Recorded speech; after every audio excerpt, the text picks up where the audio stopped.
Hello, xin chào tất cả mọi người đã trở lại với kênh Rúp TV. Như các bạn đã biết thì rất lâu rồi chưa làm vlog. Do Rúp nhận rất nhiều câu hỏi để trả lời câu hỏi đó. Hôm nay Rúp sẽ làm một vlog để giới thiệu về phụ kiện của Rúp, những thiết bị của Rúp hay làm phim, như là bạn dùng máy gì để quay phim, bạn bằng phần mềm gì quay phim, bạn dùng máy gì để dựng phim, laptop, điện thoại hay là máy tính bàn để dựng phim.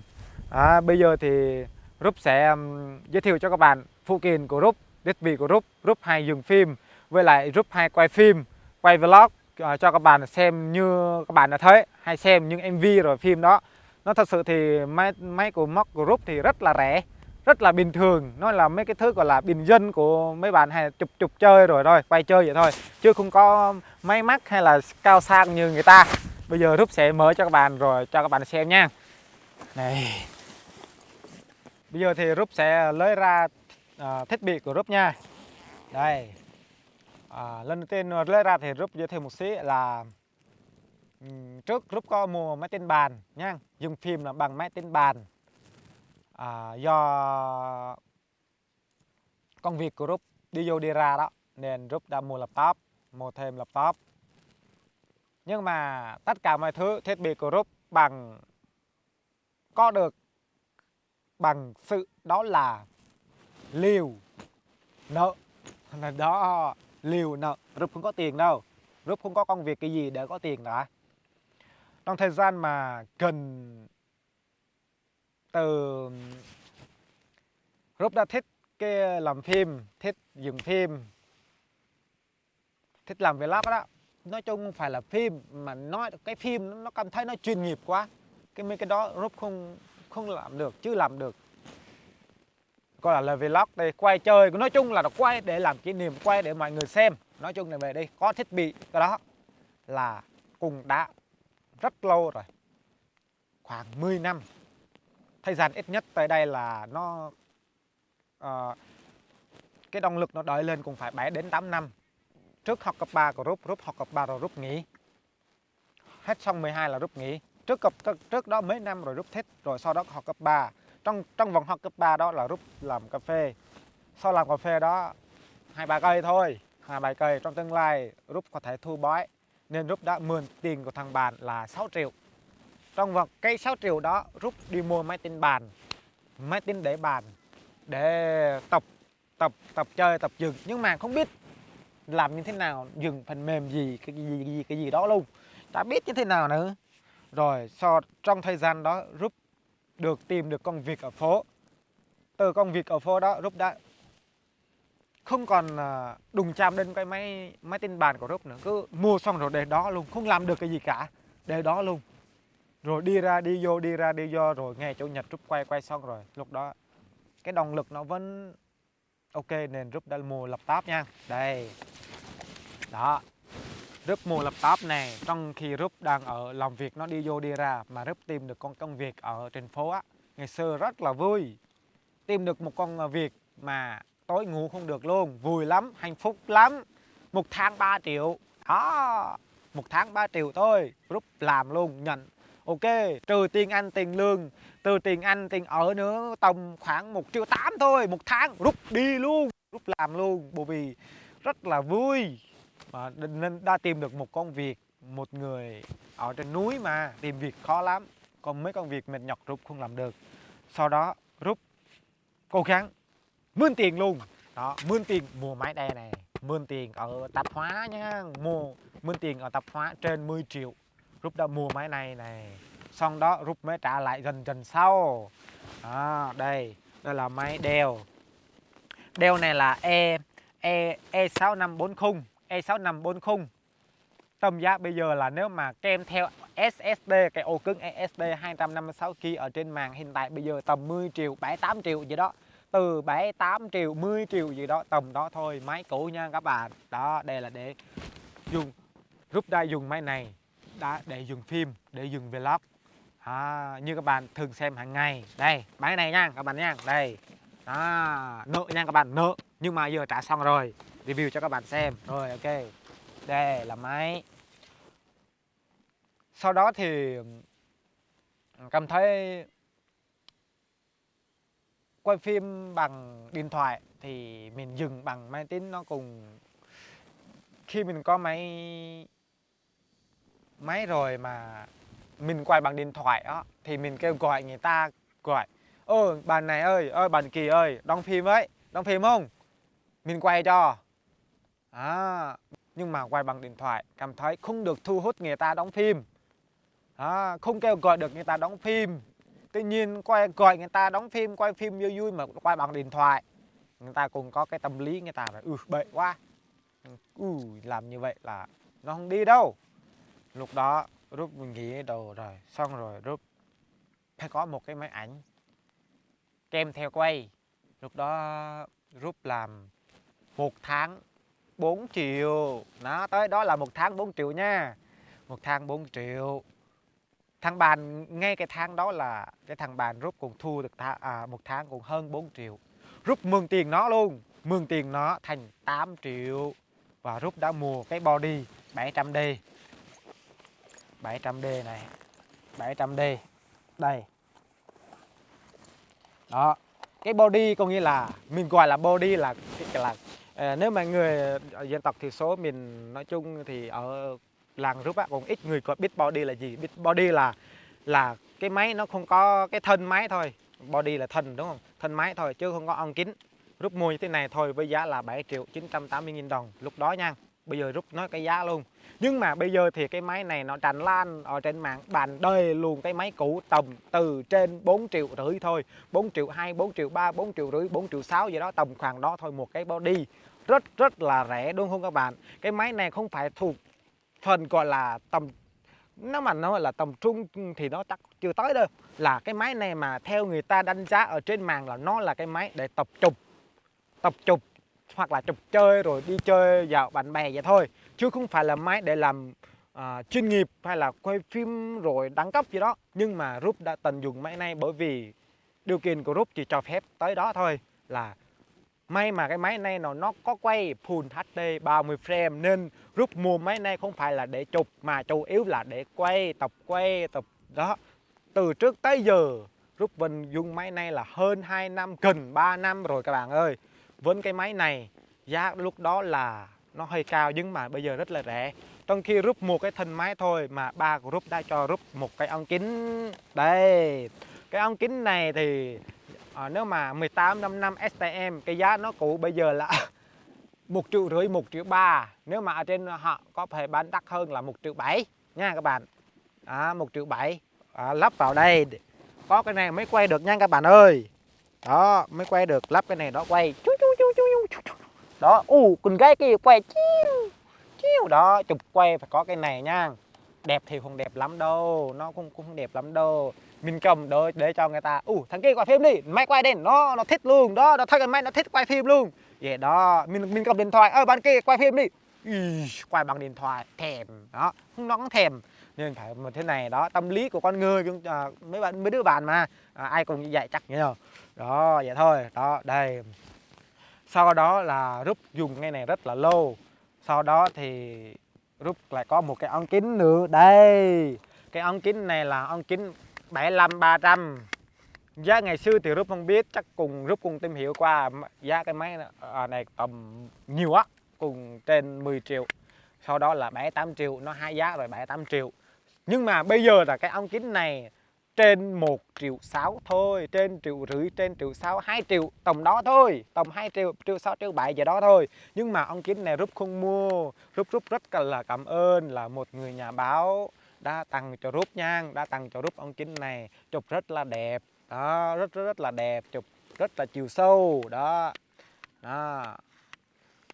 Rất là ngon, rất là cảm ơn. Khi Rút có cái này Rút hay đi bắn tỉ con cái này, bấm bùm đó nè, bắn xa ok lắm nha. Đó là thiết bị là 1, 2 cái, 3 cái rồi nha. Đây là những thiết bị mà các bạn đã xem phim của Rút rồi chắc các bạn đã biết rồi. Sau đó nói cái này luôn, trước khi mà Rút dùng máy này thì Rút đã tìm được tiền mua nó rất là nhỏ, nhưng mà số tiền mua nó là tầm đó thôi. Nhưng mà giá bây giờ là tầm phải cho nó là 5 đến 6 triệu nha. Nhưng mà Rút đã cùng kiếm ra rất là từ nó cùng đa số cùng nhiều tiền á. Đa số là quay phim thôi chứ không phải chụp ảnh thì chết đó, chứ không có ai gọi mình đi chụp ảnh đâu.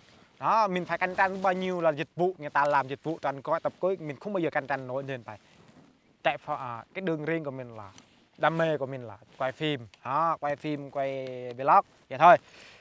Sau đó thì mình mua điện thoại này nè, cùng từ cái máy này xin ra tiền rồi mình mua cái điện thoại này. Rồi như các bạn đã thấy thì Group chỉ có như vậy thôi. Tất cả những mà các bạn hay phân nghi vấn, như các bạn muốn biết đó, như các bạn đặt câu hỏi là Group dùng máy gì để quay phim, và Group xin nói lại là Group dùng máy 700D, máy dành cho người ta tập chụp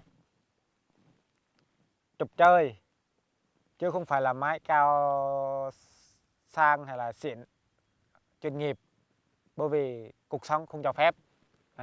Đó, như vậy thôi. Giá của body của hiện tại là bây giờ là của 700D là rơi vào tầm combo luôn, cả ống kính và body là rơi vào tầm 5 đến 6 triệu, tầm đó thôi. Nói chung thì so với hiện tại anh em chúng ta thì chúng ta có thể sai máy, người thì mua iPhone, người thì mua Huawei, có thể cùng rơi vào tầm 4-5 triệu vậy đó, số tiền chúng ta bỏ ra mua một chiếc điện thoại để quay phim. Nhưng mà Group đã chọn cách là mua body là rơi vào tầm giá đó đi, là body cũ nha, mới thì đứt hàng rồi người ta không bán nữa. Còn ít có hiếm, chắc có nhưng mà hiếm mới có team lẻ. Chỉ như vậy thôi. Đó là những gì mà Group đã làm, đã tận dụng thiết bị để làm phim.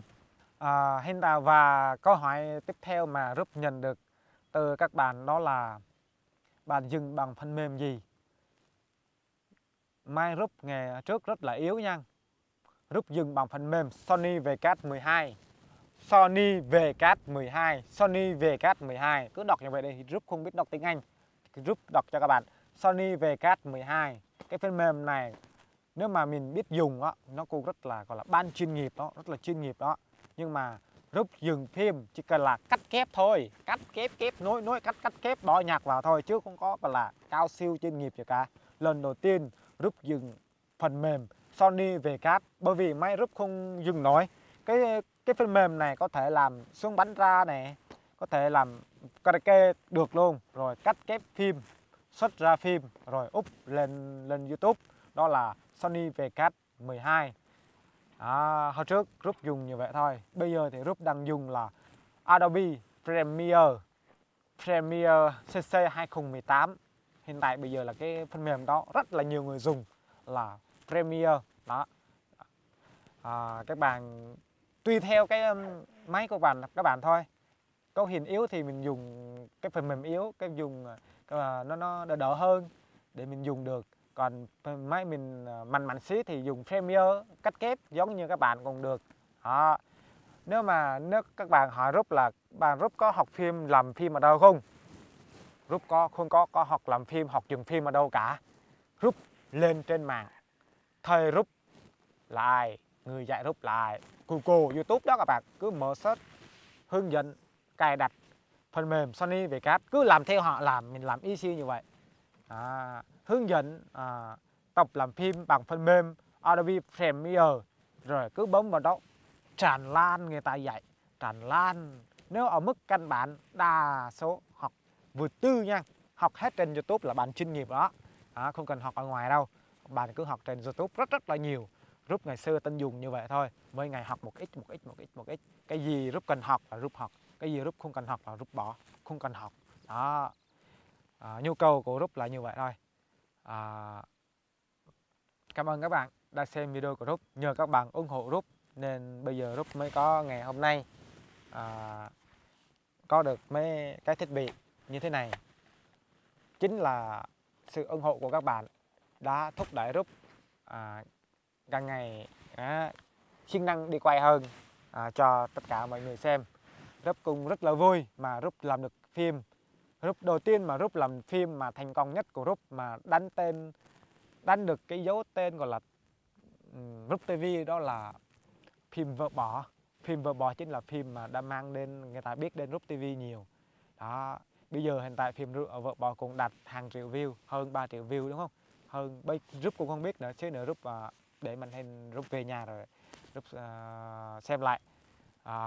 Rồi tất cả các phim khác nữa giống như Hai Thằng Trộm cùng đạt mấy triệu view, rồi cái phim nhiều mấy cái phim khác nữa cùng mấy triệu view, rồi MV cũng đạt hơn 1 triệu view, cũng có mấy trăm ngàn, cũng có mấy chục ngàn, cũng có vài ngàn người xem, cũng có tùy theo video.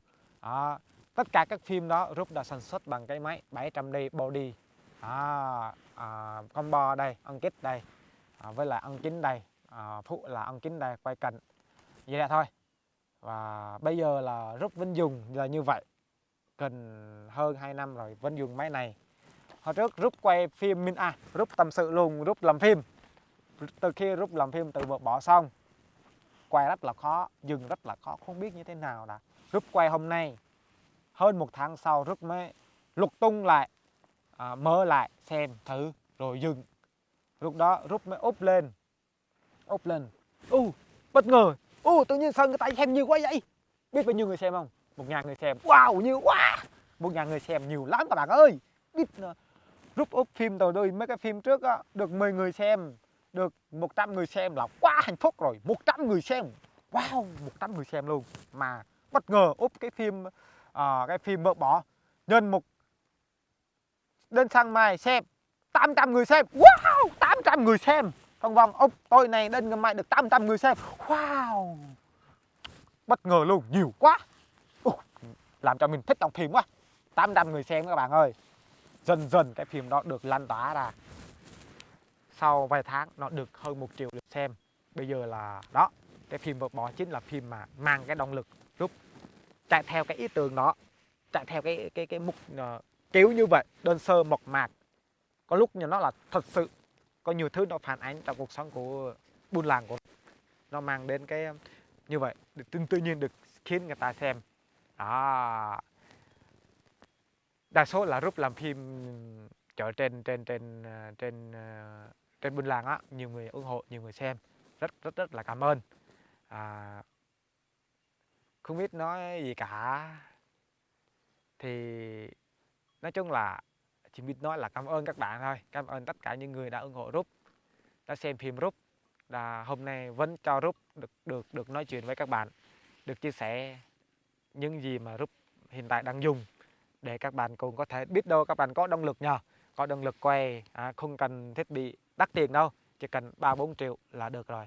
Thứ nhất là có máy tính trước đã, rồi xong đó cứ quay bằng điện thoại, xong đó rồi quay bằng nâng cấp bằng máy ảnh. Mình có tiền nhiều thì mình mua nhiều thôi. Nếu mà các bạn muốn mua cái máy mà chất lượng quay đẹp là có thể mua Sony A6300, A6004, A6005, A6006. Bây giờ nó rơi vào tầm giá A6003, nó rơi vào tầm giá, nếu mà body cả máy cùng trên 20 triệu, 19 triệu, 20 triệu, nó rất là đắt, rất là mắc. Mà Rúp không có tiền để mua mấy cái máy đó, nên Rúp vẫn dùng máy body của Rúp là 700D. Bây giờ thì Rúp sẽ đi quay cho các bạn xem vài chỗ nha, quay bằng máy này nha các bạn nha. Rúp sẽ quay bằng các bạn máy này nha. Rồi mời các bạn theo Rúp.